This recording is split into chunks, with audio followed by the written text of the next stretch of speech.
município atravessado pela história dos tropeiros. Isso mesmo, então, os tropeiros eles descansavam debaixo das árvores frondosas, onde uma associação de mulheres ganha novos contornos e sabores. E que leva o nome dessa árvore aqui. Você sabe qual é? O Giro Sergipe de hoje chega ao município de Umbaúba e traz histórias de povoamentos, arte com o pintor César Marciel e com o escultor Valtênio Araújo e ainda a Associação de Mulheres que faz um pão de macaxeira que é a sensação da cidade.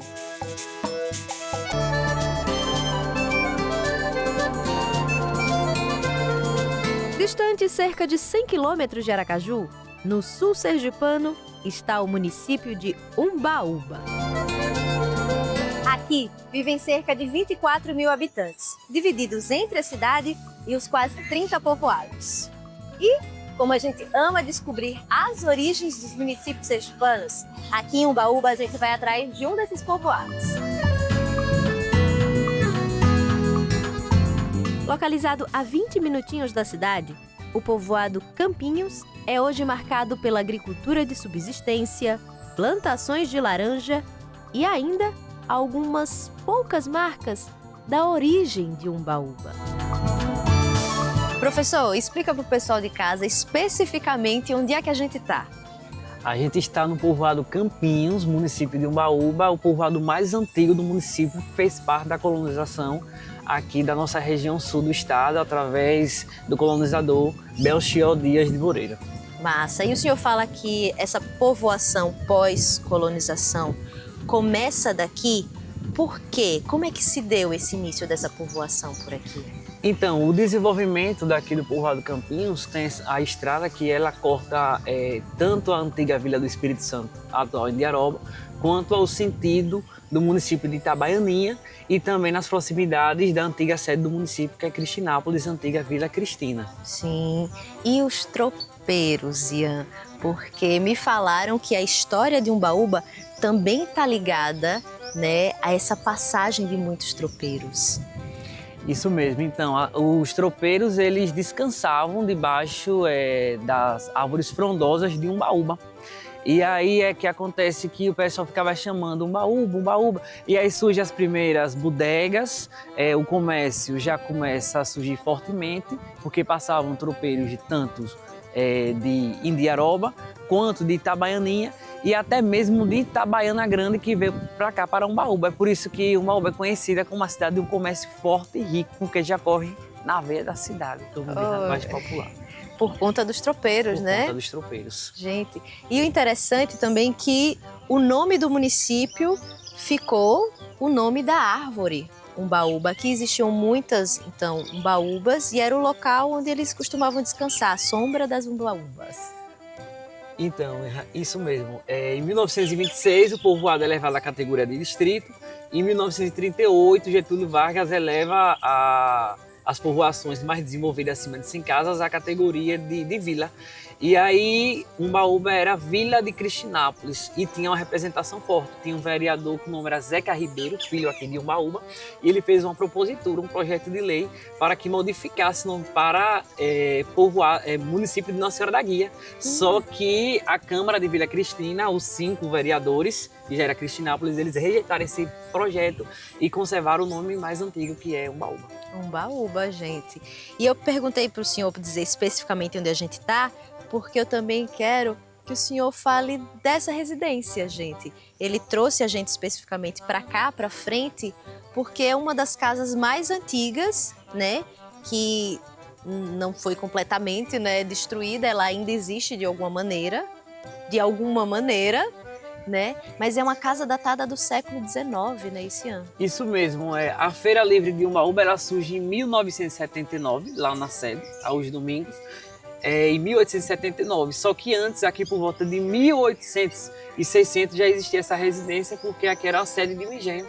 E aqui tinha a capela de Santo Antônio, teve um cemitério que teve lápides descrito da família Monte Alegre, que reside em Cristinápolis, Laurinda Monte Alegre, família Valverde. Então o desenvolvimento aqui realmente foi imenso e próspero para que Umbaúba fosse a cidade que é hoje. E você achou que a gente não ia entrar nas ruínas da casa mais antiga do município?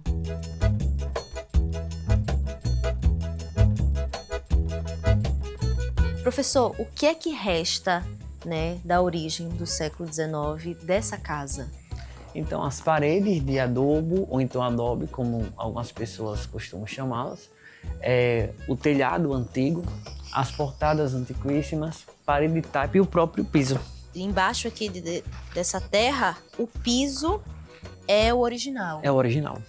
Gente do céu, agora perguntar a opinião do senhor, né? O senhor é historiador, é pesquisador.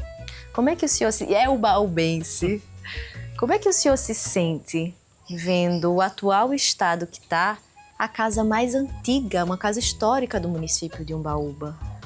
Hoje aqui era para ser um museu, um memorial, para salvaguardar e resguardar as memórias umbaubenses, a memória da região sul de Sergipe, das primeiras Sesmaria de Belchior Dias de Moreira, que ocorreu aqui nessa região. Então, o poder público ele tem esse poder, junto com o legislativo, de desapropriar amigavelmente ou inamigavelmente, mas que venha ocorrer a preservação e a restauração que ainda tem como ocorrer desta casa tão importante que está em ruína, mas carrega uma história riquíssima e antiquíssima.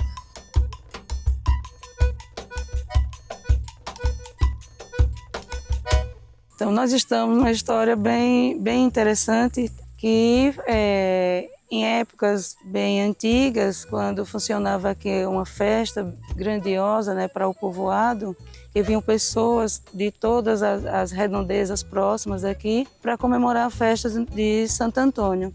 Em uma dessas Santa Missão, o frei pedindo ajuda aos fazendeiros, às pessoas que moravam nessas proximidades e que vinham também participar da festa, um dos fazendeiros, de uma forma de deboche ou uma forma assim, fora do contexto, né, que seria uma festa religiosa, ele colocou um punhado de capim dentro do cesto que estavam pedindo arrecadação para fazer a grande festa do Santo Antônio, né, do padroeiro.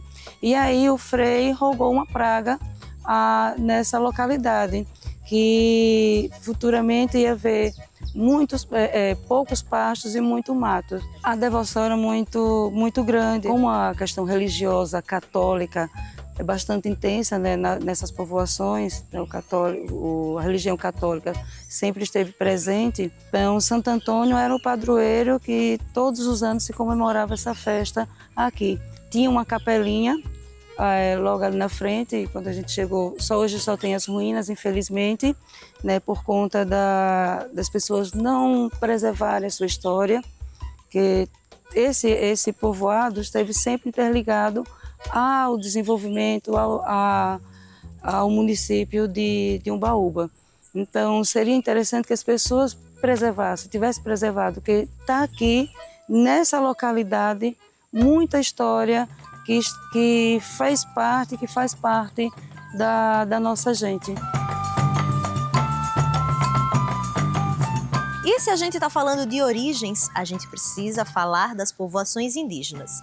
E nesse aspecto, Umbaúba tem história também. Professor, aqui também é território indígena. Existem registros de povoações indígenas, né? Aqui também existe uma ocupação negra, né, por conta dos engenhos que aqui haviam. Vamos contar mais dessas histórias? Sim, através de cartas de Sesmarias, documentações de escrituras públicas e documentações lá por volta de 1600, quando já começa as guerrilhas de Belchior Dias. Há documentações, inclusive, de Joaquim Amâncio Monte Alegre, dono do engenho Macaquinho, em que havia o desbravamento de terras. Então, nós temos 32 engenhos de cana-de-açúcar entre Vila Cristina e Umbaúba. E a população era escravizada. E aí foi quando teve a lei do ventre livre, entre 1860 e 1850.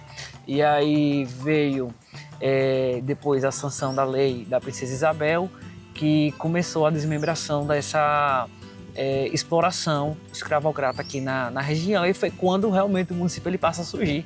Em 1885 é criada a primeira cadeira do sexo masculino, que eram os alunos, através do estado da província, que já era estado. E aí a província assistia através da cadeira masculina, depois surge a cadeira do sexo feminino. Certo. O senhor tem conhecimento de qual etnia indígena ocupava esse território?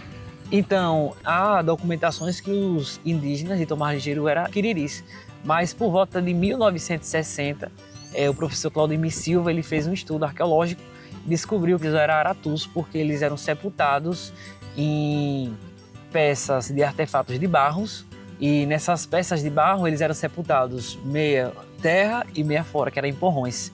Aí foi através desse estudo arqueológico que foi descoberto que essa região era Aratu.